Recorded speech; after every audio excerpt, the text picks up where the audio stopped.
Hey everyone, how you doing today? And welcome back. I'm Craig and I'm here to talk about today three different guitars, but are basically the same type of guitar. We are talking about the Les Paul Juniors. We got a Gibson Les Paul Jr., we have the Epiphone Les Paul Jr., and we have Harley Benton's version of a Les Paul Jr. Basically got similar stats, similar style and design, as you can see by looking at the guitars here, the three I have here. All three of the guitars I paid for myself, so it's not being sponsored by anybody but Craig. So I thought it would be an interesting video, and it's not necessarily about which one is better. It's more about the value for the cost. It's more about how I feel about them when I play them. Do I want to pick it back up? Do I want to keep it in my hands all the time? Is it fun to play?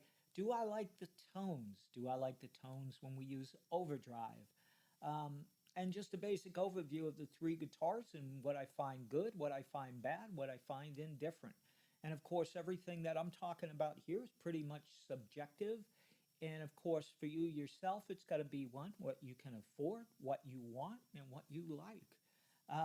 But anyway, without further ado, let's go ahead and get started. And the first thing I'll say to get started is I've broken everything out in chapters. So if you look down in your bar down there, you'll be able to skip to any chapter you want to. If you don't want to hear my mouth, you can move on to the tones, or you can move to the overview. Whatever you want to do, you can move through the different chapters. At that point, let's get her done. All right, first guitar up, Gibson Les Paul Jr. Cost at time of taping, $1,599. Weight is 7 pounds, 3 ounces, or 3.26 kilograms. Body mahogany. Body finish, gloss, nitro cellulose lacquer. Color, vintage tobacco burst. Neck is mahogany. Neck shape is vintage 50s. Neck joint is a set neck. Radius 12 inches. Fingerboard rosewood, fingerboard inlays, acrylic dots, number of frets 22 medium jumbo, scale length 24.75, nut material Graph Tech, bridge tailpiece is wraparound, tuners vintage deluxe, bridge pickup P90 single coil, and it did come with a case, a hard shell case as well. All right, the next guitar in our lineup is the Epiphone Les Paul Jr. The cost at time of taping was $429. The weight is 7 pounds, 11 ounces, or 3.487 kilograms. The body is mahogany. Body finish is gloss. The color is tobacco burst. The neck is mahogany. The neck shape, vintage 50s. And of course, the neck joint is set neck. The radius is 12 inches. The fingerboard is Indian laurel. The fingerboard inlays are white dots. Number of frets 22 medium jumbo, and the scale length is 24.75. Nut material Graph Tech New Bone. The bridge tailpiece is the Lightning Bar wraparound tailpiece. The tuners are Epiphone Deluxe Vintage tuners. The bridge pickup is P90 Pro dog ear single coil. And if you want a case, that is sold separately. Um, the one thing I wanted to show you here is the quality of the wood and how beautiful it is on the back. Absolutely stunning, and the gloss finish is just incredible. And of course, here you can see the Epiphone Deluxe Vintage tuners as well.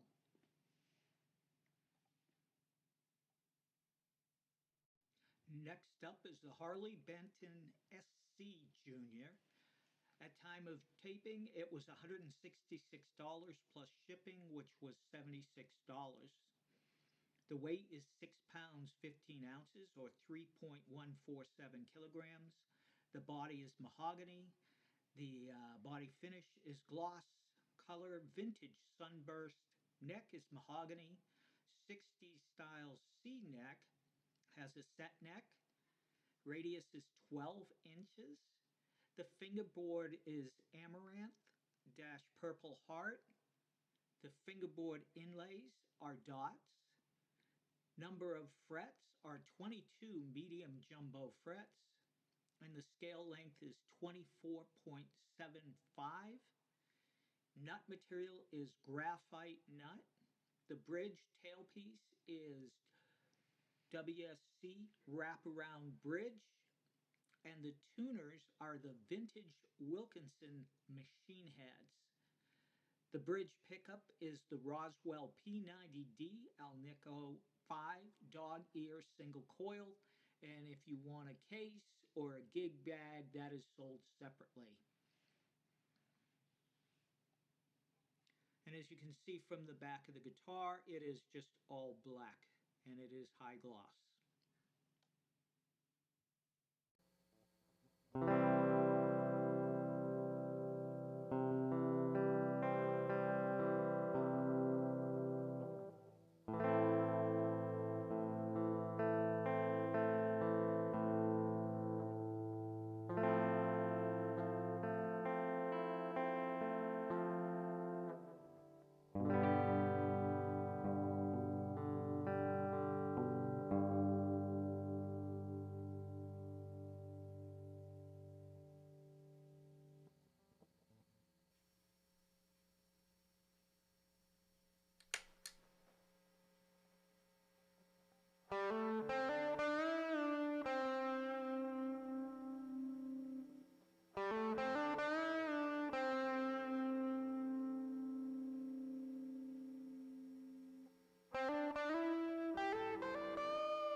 Alrighty, so here are my final thoughts.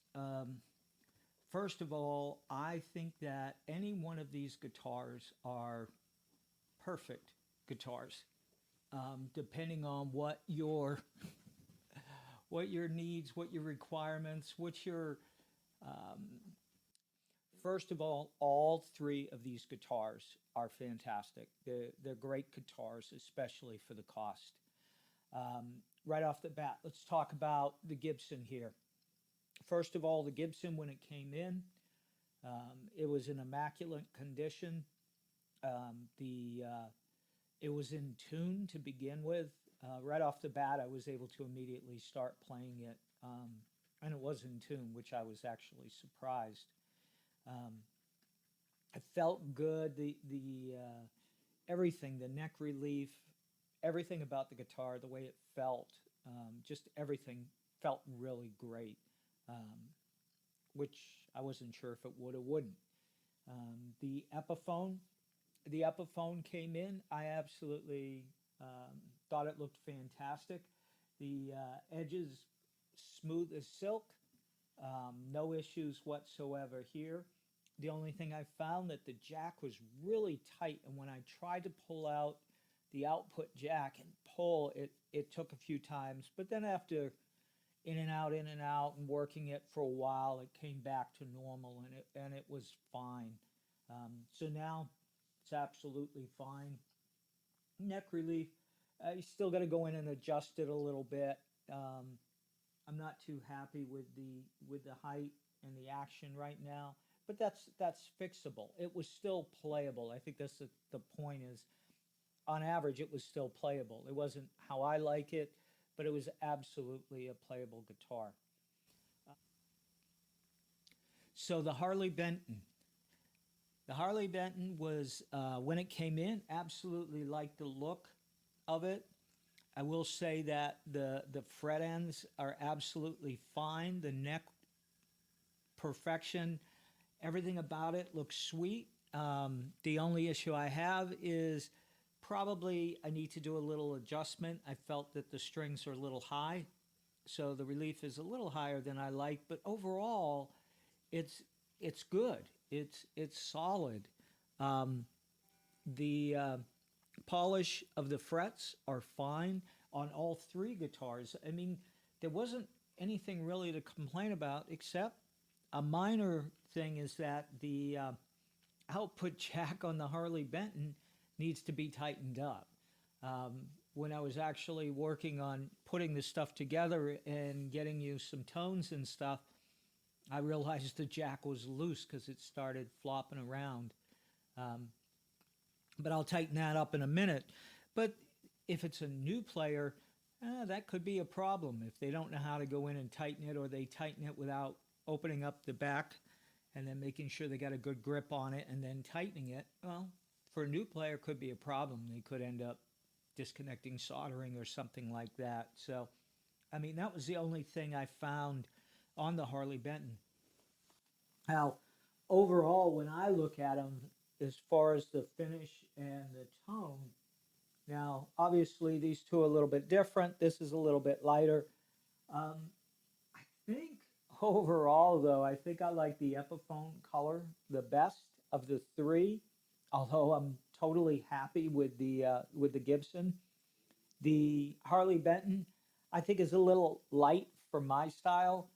However, it's still a good looking guitar. And when you look at the finish itself, it's good. It's well done. It's there's no blemishes or anything else. So it was very well done. So when I look at the three guitars, there is none that isn't worth getting.